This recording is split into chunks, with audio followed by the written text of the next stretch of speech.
Klarifikasi Sekda Takalar viral, sebut Jokowi angkat jutaan CPNS jika anaknya menang. Pak Jokowi sudah janjikan, kalau anaknya menang, insya Allah akan dilanjutkan program pengangkatan CPNS jutaan.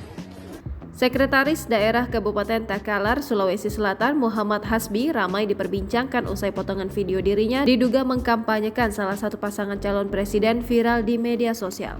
Terkait video tersebut, Hasbi membantah dirinya mengkampanyekan salah satu paslon presiden. Jadi begini, sambutan saya tersebut terjadi pada 10 Januari 2024 pada acara Rembuk Guru Kabupaten Takalar.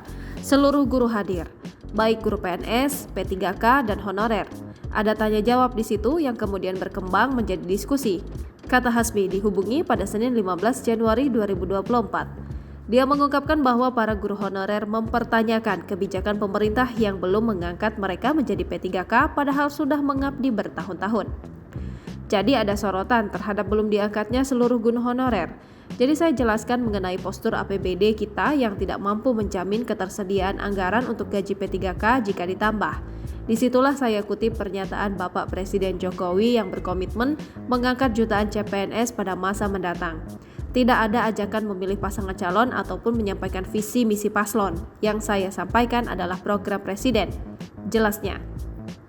Hasbi menegaskan ada pihak yang memotong video tersebut. Dia pun menyayangkan kesalahpahaman dari seluruh elemen masyarakat. Dia menambahkan dalam acara itu pun dihadiri Ketua DPRD Takalar yang berasal dari Partai PKS yang merupakan pengusung salah satu pasangan capres.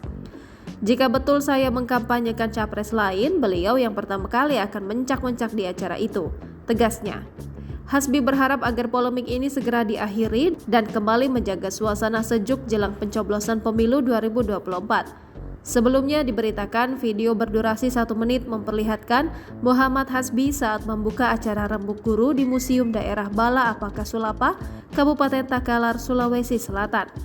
Hasbi tengah membahas masalah tenaga pendidikan. Kemudian di tengah pembahasan, Hasbi menyebutkan bahwa Presiden Joko Widodo sudah menjanjikan pengangkatan CPNS bagi tenaga pengajar dan program itu akan dilanjutkan Capres-Cawapres nomor urut 2 jika terpilih pada Pilpres 2024 mendatang. Pak Jokowi sudah janjikan kalau anaknya menang, insya Allah akan dilanjutkan program pengangkatan CPNS jutaan. Itu harus diapresiasi, pengangkatan CPNS kita butuh, guru-guru ini kurang, kata Muhammad Hasbi dalam video tersebut. Download Tribun X sekarang, menghadirkan lokal menjadi Indonesia.